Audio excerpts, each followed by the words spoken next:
ठाण्यात घोडबंदर परिसराची नवीन ठाणे अशी ओळख झाल्याने या परिसराचा कायापालट होत असताना मोठ्या प्रमाणात नागरिकीकरण व विस्तार होत आहे। त्या अनुषंगाने या परिसरात मोठमोठी गृहसंकुले उभी राहिली आहेत। त्या परिसरात मोठ्या प्रमाणात अवैध व्यावसायिकांचे जाळेही पसरत चालले आहे। घोडबंदर परिसरातही हाईड पार्क सोसायटी जवळ अंमली पदार्थ विक्री करणारे व्यावसायिक वाढत चालले आहेत। हाईड पार्क जवळ असणाऱ्या पाण्याच्या टपरीमध्ये अंमली पदार्थ विक्री सर्रास होत असताना येथे तरुणींचा वावर रात्री उशिरापर्यंत असतो। त्यामुळे हाईड पार्क आजूबाजूच्या सोसायटीतील रहिवाशांना याचा नाहक त्रास सहन करावा लागतोय। तसेच या मार्गावरती अनधिकृत गॅरेजवाले टपऱ्या वाढत चालल्या आहेत। रहिवाशांनी देखील वारंवार स्थानिक पोलीस स्टेशन व महापालिकेकडे तक्रार करून याबाबत कारवाई करण्याची मागणी केली होती, मात्र कोणत्याही प्रकारची कारवाई होत नाही। तसेच रात्रीच्या वेळी महामार्गावरती स्टंटबाजी करणारे बाईकस्वार यांचाही त्रास रहिवाशांना सहन करावा लागतोय। दुचाकी स्वारांमुळे परिसरात अपघात होण्याची शक्यता नाकारता येत नाही।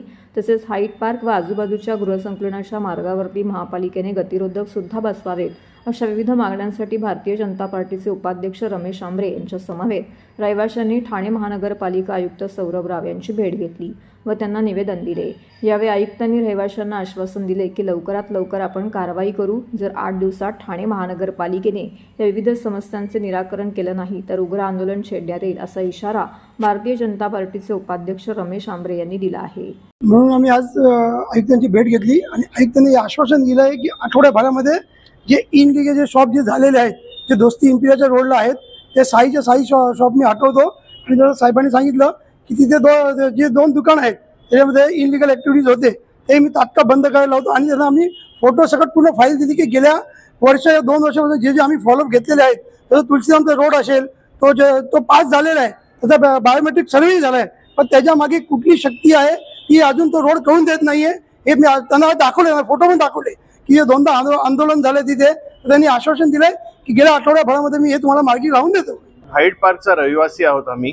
त्याच्यात आमच्या एरियामध्ये जे काही प्रॉब्लेम्स आहेत, प्रामुख्याने काही इलिगल ॲक्टिव्हिटीज आमच्या इथे मागे घडल्या जातात, त्याच्याबद्दल आज आम्ही आमचे चेअरमन यांच्याबरोबर हाईड पार्कच्या रहिवाशांनी कमिशनर साहेबांची भेट घेतली। कमिशनर साहेबांनी आश्वासन पण दिलं। आमचे चेअरमन तुम्हाला जरा विस्ताराने सांगते। हाईड पार्क हा हिरानंदानी मेडोज जवळ असलेला मोठा कॉम्प्लेक्स आहे। जवळजवळ आमच्या 13 बिल्डिंग्स आणि 700 फ्लॅट्स आहेत।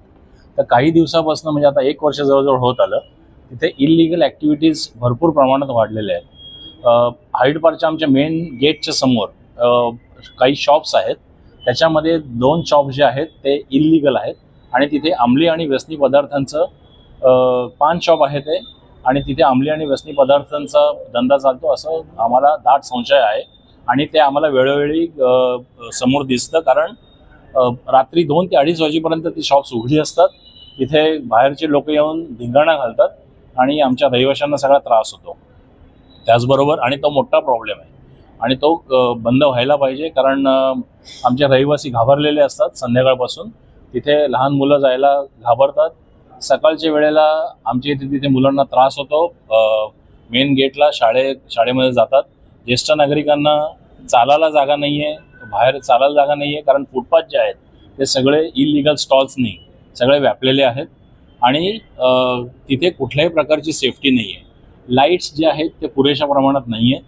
चेन स्नॅचिंग आणि मोबाईल स्नॅचिंग हे वाढलेलं आहे। त्याच्यामुळे प्रत्येकाला आपल्या जीवाची काळजी असते, लोक घाबरतात बाहेर पडायला आणि आतमध्ये शिरायला पण जागा नाही आहे आमच्या कॉम्प्लेक्समध्ये गेटमधून यायला, कारण इलिगल पार्किंग वगैरे सगळं तिथे